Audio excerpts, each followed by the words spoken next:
We got an SEC championship game this weekend. 4 SEC teams getting into the playoff. Portal madness.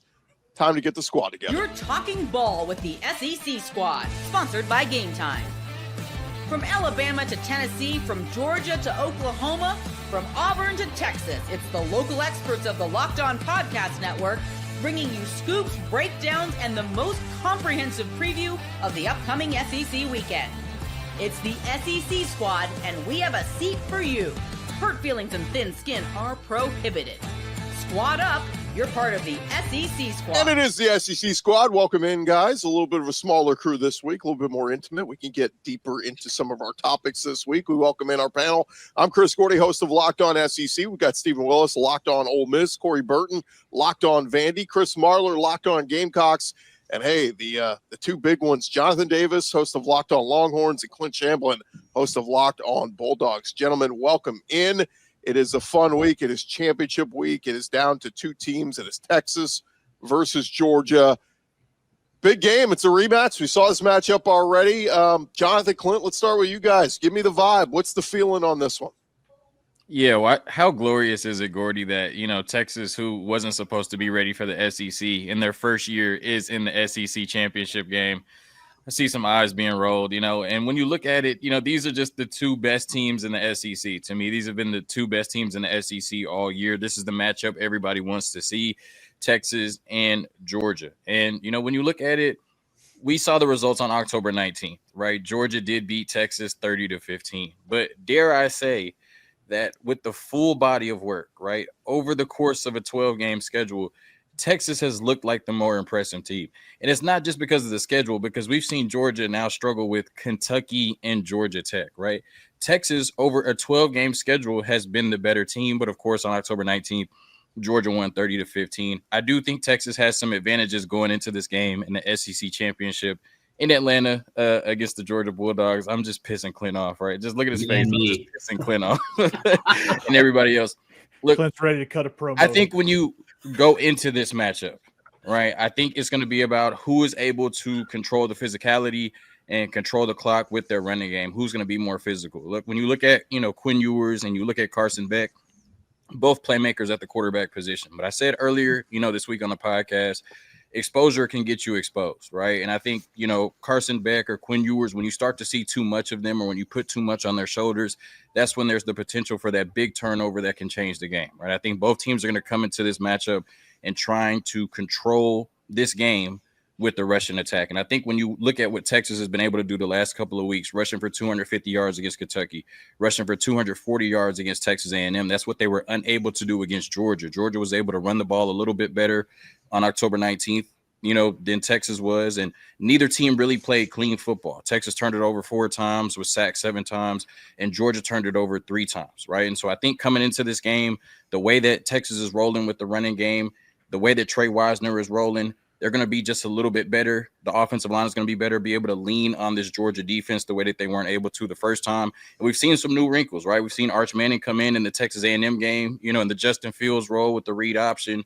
I think Sark gets in his bag with the wide receivers running the ball. I think we just have the way we're running the ball and the playmakers we have on offense. I think we're going to be better. The defense is going to show up and be elite like they've been all season and kind of shut down that Georgia offense like they did the first time. But Texas takes better care of the ball. They run the ball a little bit better this time, and they get revenge against the Georgia Bulldogs and Kirby Smart this Saturday in the SEC championship. I don't even have to make my points. You've made them all for me. This is fantastic. Texas, keep doing your thing. You're going to lose this game. Like, it's just as simple as that. If you did what you just described, Georgia wins it handily because Georgia Tech, Kentucky, the one you mentioned, even Tennessee to a degree, they said, let's run the ball. Let's keep it out of the hands of Kirby Smart and the offense, and we'll be fine. And they all lost. Alabama said, we're going to come out guns blazing. We're going to come out giving you everything. And when they all of a sudden went away, from that is when Georgia had problems. I am begging. If I see Quinn Ewers out there more than Arch Manning, I will be smiling ear to ear. Arch Manning comes out in series 1 and he's at the 50. He's not near the 20. I am going to be grabbing my buckets because that is what's going to terrify me. This Texas team, Carson Beck gets the ball. There's nobody that's going to start Carson Beck. Even with this offense, even trying to start ourselves, trying to self-destruct, we can't be stopped. Carson's not going to be as bad as he was. I don't think the defense for Georgia is going to be as good as it was. You mentioned 7 sacks, 10 TFLs, 4 turnovers. That ain't happening. I don't see that going down. If Sarkisian wants to go on Wisner, who, by the way, has really improved this year, like he has become one of the best running backs in the SEC. I did not see that coming. I thought Texas was dead in the water run game at the beginning of the year with all the injuries. He's real good. And so I'm not saying they won't have success. What I'm saying is if Sark does that 35 times with Wisner running it up, I think Carson Beck getting 5 possessions is still more potent than Texas. And so I kind of hope that's the case. If they get Arch back there running around, I don't feel good about that at all whatsoever. So I think it's going to be a close game. I think the errors, to your point, Jonathan, I don't think the errors are going to be that big at all in this game. It's going to be cleaned up. With that being said, I like Georgia's chances in this, given the game plan you just laid out. Yeah, Clint, I just, Gordy, if I can moderate really quickly, I just want to ask you a question, Clint. You said that you have all the faith in the world in this Georgia offense and they just can't be stopped. But they weren't world beaters in the first game against Texas. I think, Texas really put Georgia's offense in some very advantageous positions by turning the ball over and giving them short fields. So what gives you confidence now that against the best defense in the country, the Texas Longhorns, that this Georgia offense is just going to start rolling all of a sudden? We've faced 6 better defenses than Texas's defense. That one. That's what gives me all the confidence in the world. Texas got a legit D. Georgia has faced 6 defenses better than Texas this year. Who? Kentucky's D against Georgia stopped the run a great deal. Kentucky has some good players in that second before injury. Kentucky's defense is better than Texas defense?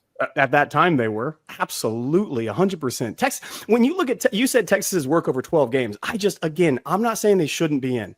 Bama shouldn't be in. And I wish we had Luke here because we would give him all heck. Bama should not be in. But Texas's body of work, there was 1 yard in which Texas A&M, who is a fraudulent team, would have changed the entire course of that game. Yeah. 1 yard. And it did come down to Texas A&M shooting themselves in the foot. I can say Texas stopped them on 4th and 1 twice in that game. Texas is a good defense. They're not the best defense in the SEC, not by a mile.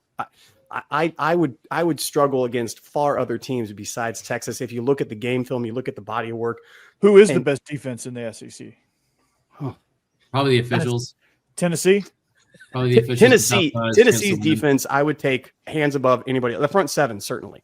I think the front 7 of Tennessee is the best so in the dang SEC. athletic too, man. It's just long, athletic. Let me just that like Texas. Look, I tweeted this out over the weekend that like they haven't played 5 of the top 7 teams in the SEC. They've played the bottom dwellers, but all you can do is beat who's on your schedule. Yeah. 2 things can be true. Texas has avoided a lot of the better teams in the SEC, but also 2, Texas is pretty damn good. And I'll give I saw their defense in person a couple times these last couple weeks. They've gotten better. I mean, they have really swarmed to the football. That game at College Station this past weekend. I mean, look, Marcel Reed, they were trying everything they could, and Texas would not let up. So I do want to give a couple points to Texas's defense. I think they are pretty legit. Oh, I think the defenses in the SEC are far better than other teams. Like that's not what I'm saying comparatively to everybody else. They're in the top 25, certainly for me in the nation. And a big advantage that I think Texas has in this game going for them is the fact that Steve Sarkisian can replicate the stuff that Lane Kiffin did. It's essentially the same offense. And that is something that he's going to have a roadmap to move the ball against that Georgia defense and handle their pressures and their defensive line, because Texas is very talented offensively and they have playmakers. So Georgia, they have to be better than they were in that first game against Texas this time.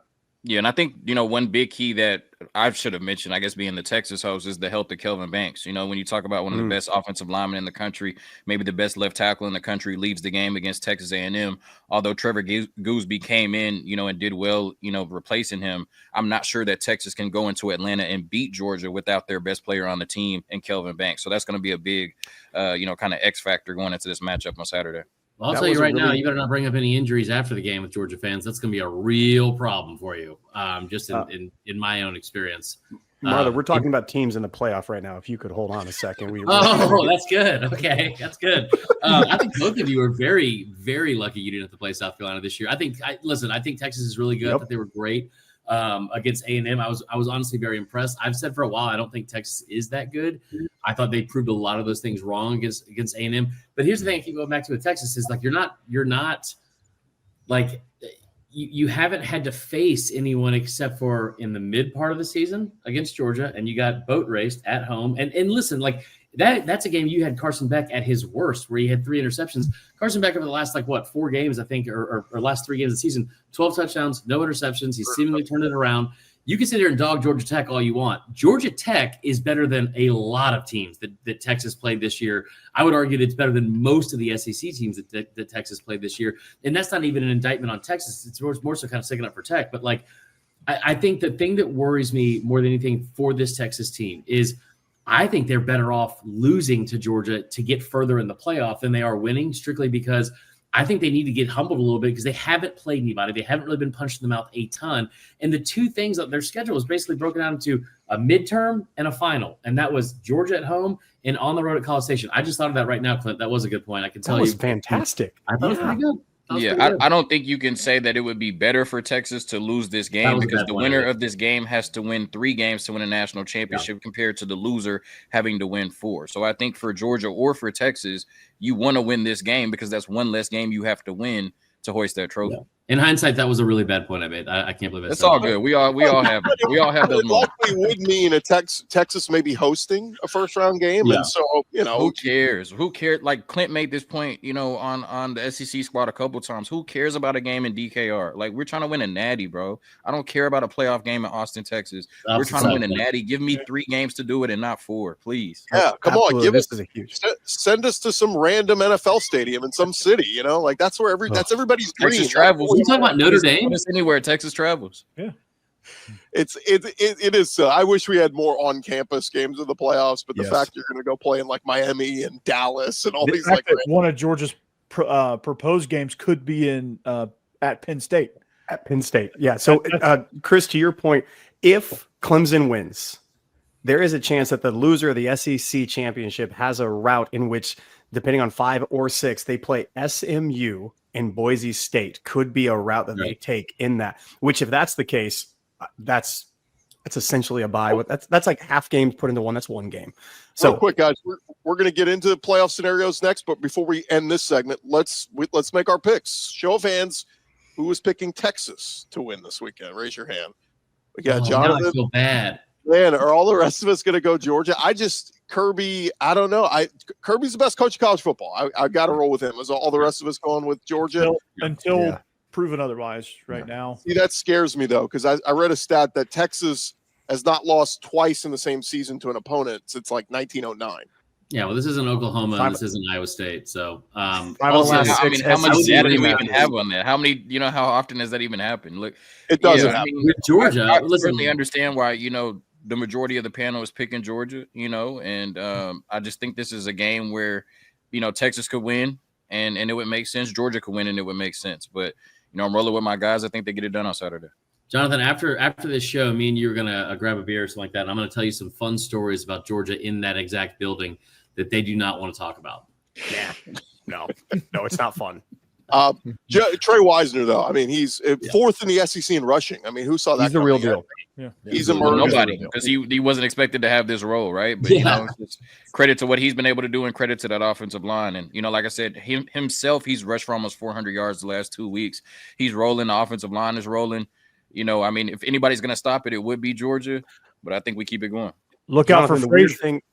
Nate Frazier and Roderick Robinson coming back is going to be huge. That man's 240 and moves like he's 170. But the thing that was confusing game 1 that I don't anticipate happening again, that offensive line for Texas, best in the nation, did not look like it at all against Texas. I do not anticipate that unless left tackle's out, which does provide something. Michael Williams gets after it, but I think that offensive line bounces back a great deal this game. That is one thing that absolutely I think is true. I can't wait for this game. It's going to be awesome. When we return, will Alabama be in the playoff? South Carolina, Ole Miss, are they out? We're going to talk all about it coming up here on the SEC Squad.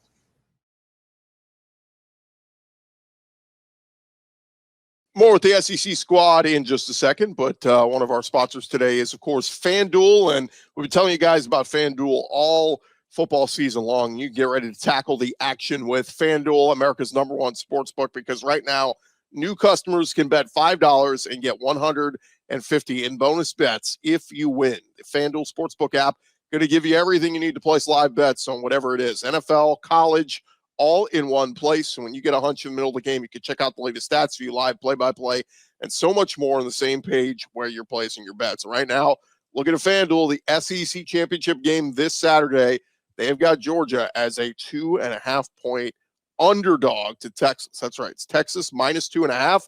If you want to get in on Georgia plus the points, sure. Kirby Smart catching 2.5. Why not?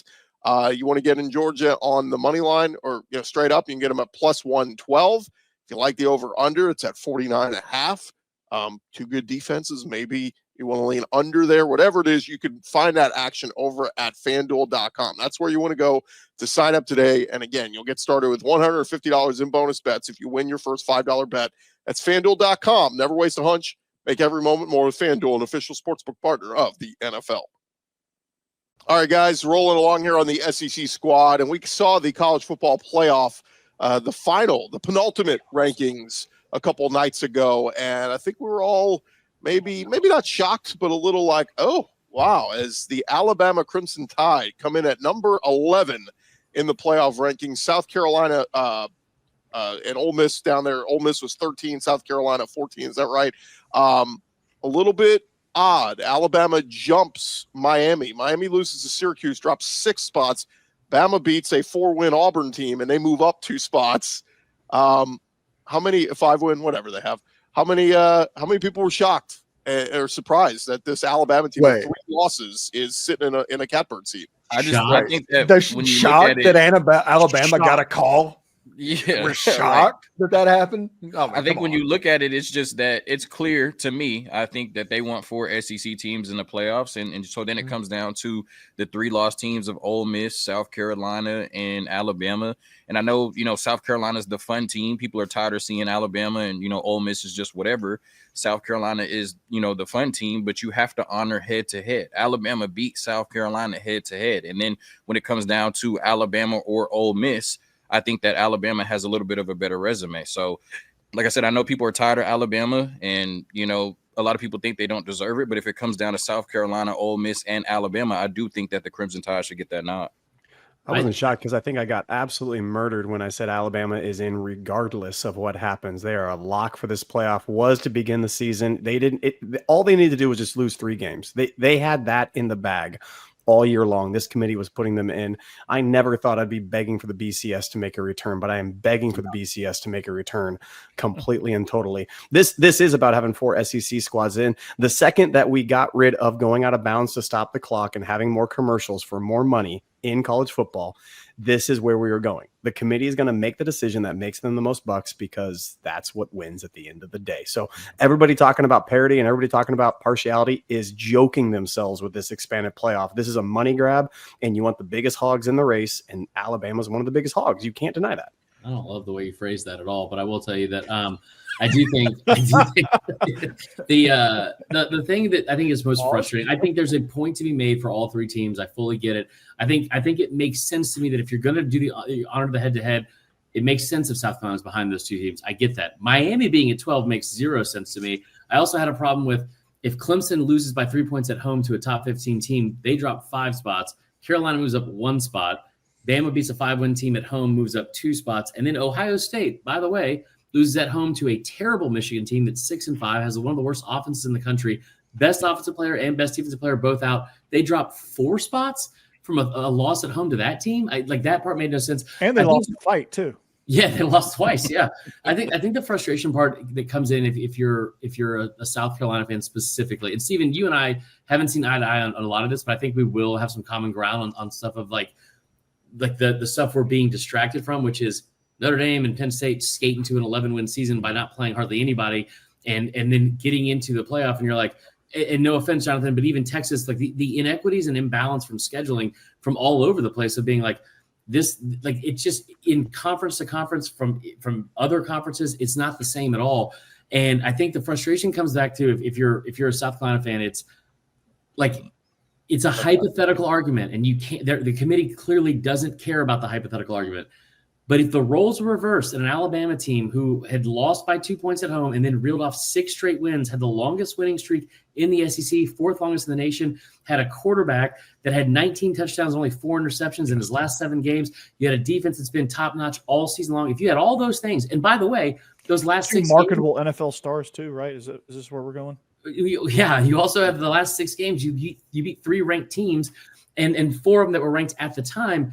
If all those things happened and the roles reversed and the helmets are reversed, there's no way that you're telling me that Alabama's not getting in with that run. But instead, you're looking at a team that fumbled down the stretch, lost 2 games, got blown out by a bad Oklahoma team, scored the fewest points they've scored in any game in 20 years with 2 games left in the schedule to get into the playoff. And then, oh, by the way, Jalen Milroe, who I've defended to death in his last 5 or 6 games against SEC teams, 1 passing touchdown, 6 interceptions, 59% completion percent. If those were reversed, this wouldn't be a conversation. No. But Marler, my only counter argument to that is if South Carolina holds on to a 17-point lead against LSU, we're not even worried about it right now. But do we use the fact that Lenore Sellers left that game? And I'm with you guys on the head-to-head thing, but the same thing when LSU a few weeks ago had the same record as South Carolina was ahead of them.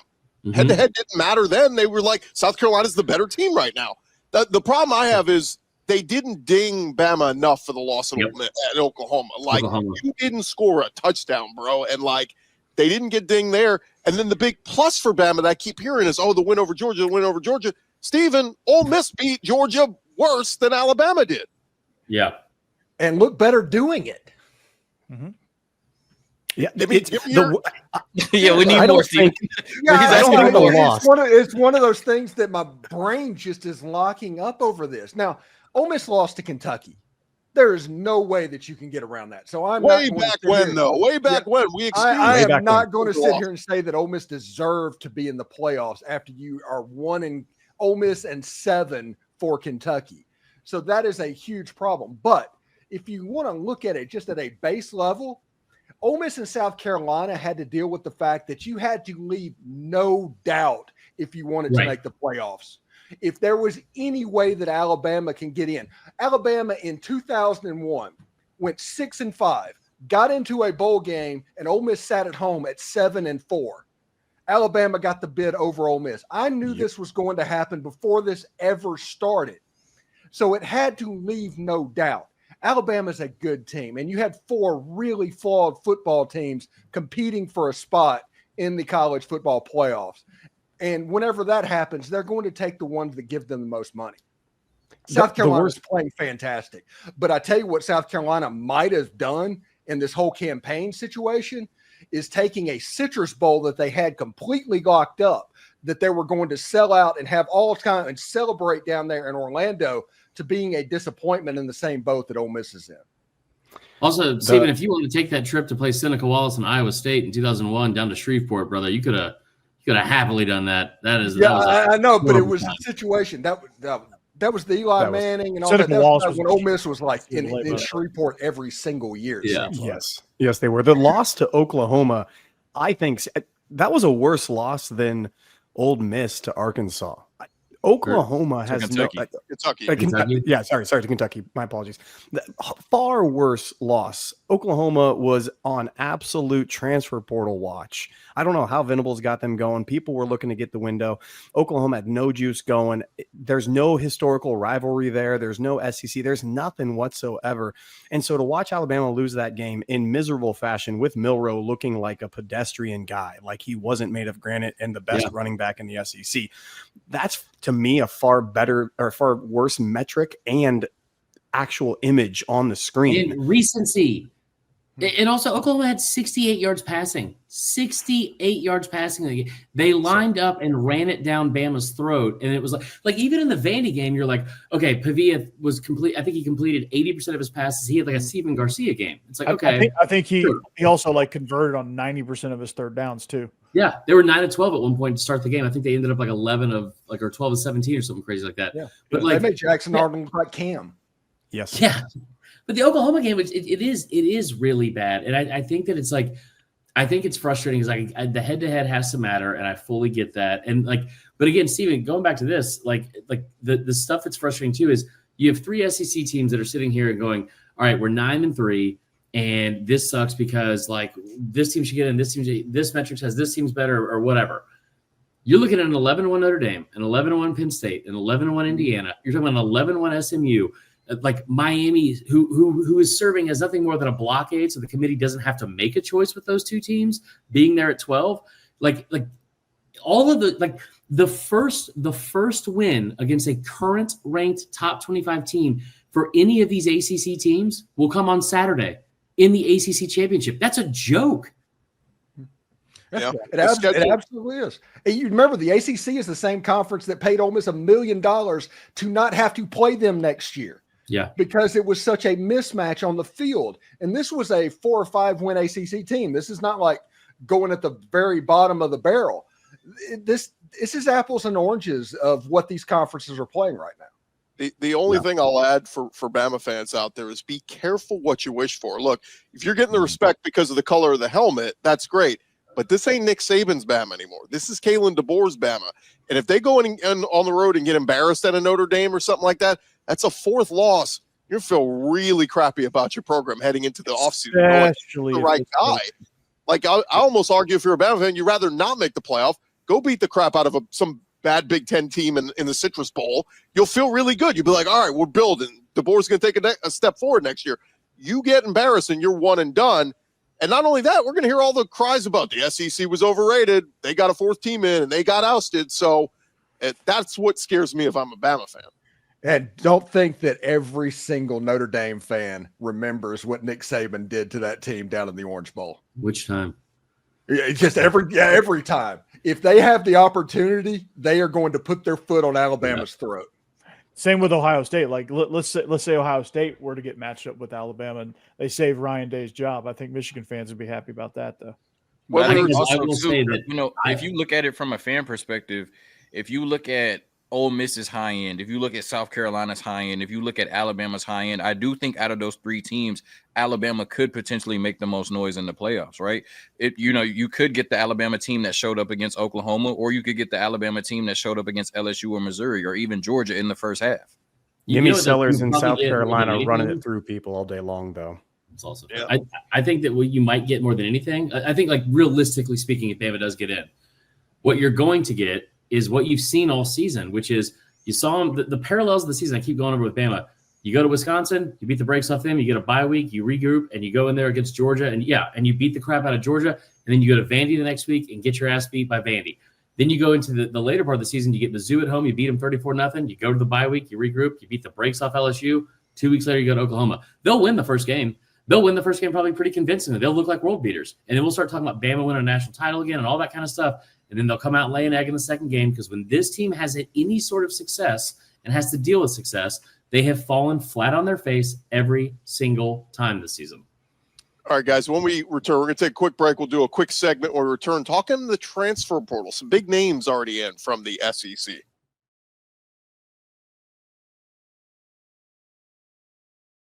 Our final segment here on the SEC squad. And guys, the transfer portal will officially open on Monday, but that doesn't mean guys haven't already been emailing Hayes Fawcett and going, hey, make my announcement for me with a cool graphic.